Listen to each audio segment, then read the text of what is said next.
What's going on? It's your boy Jalen, man, aka New Rain. I just wanted to come before y'all today to announce I have one physical book left at the moment on me. This is my book. I'm a self-published author, if you guys didn't know.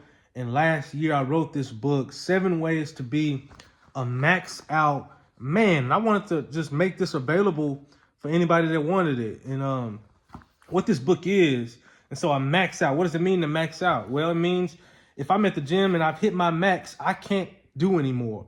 I've exerted all that I can. And so I wrote a book. I tried my best to write a comprehensive guide, something that if I was to give my son, let's say something happened to me. If he reads this book, he's going to get, I believe, everything that I would have told him over, from the time he was born until he's 18, until he leaves my house or whenever he decides to leave, right? I wrote a book, and I'm going to go over the chapters here with you guys.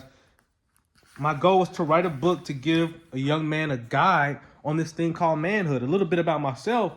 I grew up with a single mother for, the first, 10, 11 years of my life before my mother got remarried. My dad, he was a cool guy, rest his soul, but he was absent. When I was with him, he was cool. We had fun. We did cool things together, but for whatever reason, he just wasn't present in my life. And because of that, he didn't teach me the things I believe a father should teach his son. He didn't equip me to be ready to be an adult, and to not just be an adult, but to be a man. And not just be a man, be a godly man. And so I said, man, let me write something to help somebody else, because I know it's somebody else in my predicament, in my shoes. It's some youngster right now who's growing up without his dad. And so I wanted to write this book. I'm gonna go through the chapters real quick, and then I'm gonna get off of here. And here's Aang, my husky. He wants to say hi. He keeps messing with me. All right, get out the way.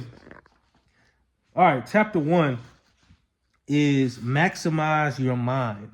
Maximize your mind. And I talk about getting the most. That's what maximizing is.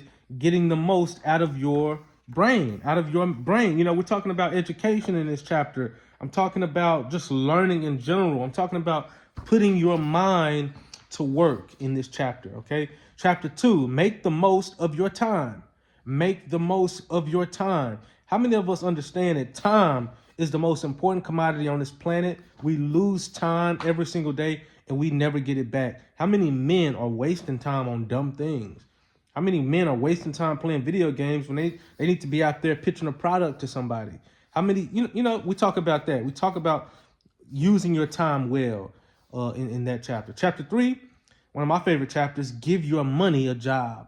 Give your money a job. We talk about financial literacy. We talk about just the concept of money and what it should be used for, how we shouldn't be slaves of money. Cash should not rule everything around us, but cash should be ruled by us to serve other people. We talk about that in chapter 3. Chapter 4, don't be a slave to sex.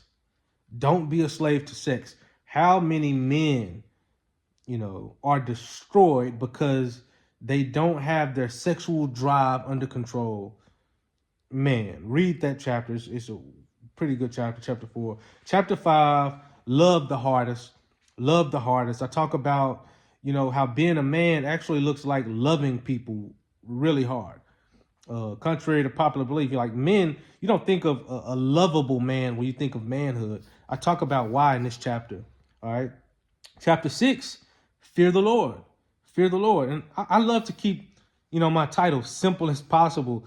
But though it's a simple title, fear the Lord, it's profound. How many men live their life as if they're their own gods? That's not a man right there. A real man fears the God who created him. I talk about that in chapter 6. Chapter 7, leave a legacy. Leave a legacy. I talk about living for tomorrow, not just today. If I'm interested in leaving a legacy, a mark, a footprint, I'm going to make wise decisions. I think I talk about Hugh Hefner in this chapter and what he was known for, and how we should strive to be known for godly things, not ungodly things. Simple as that. And last chapter, don't tap out. Don't tap out. Don't quit. Don't quit. And so, again, y'all, I'm a self-published author. It's my first book. I wrote an ebook on marriage. I got married at 19 years old. I'm still married to that same woman 12 years later, 4 kids later. And so I wrote that one. But this book, 7 Ways to Be a Maxed Out Man, is the only book I have in print right now. It's going for $25, a donation of $25 to help support your boy with these 4 kids. You know what I'm saying? And dog. But y'all get at me, DM me if you would like to. I will drive this book if you're in Fort Worth, Texas, or the DFW area. I will drive it to you. If not, I can mail it to you, or you can get it from my website at newrainmusic.com. I'm not sure how long it'll take to get to you, but again, I can give it to you today if you're in the DFW area. But get with me, man. 7 Ways to Be a Maxed Out Man, $25. Signing off, Jalen Perkins. Go.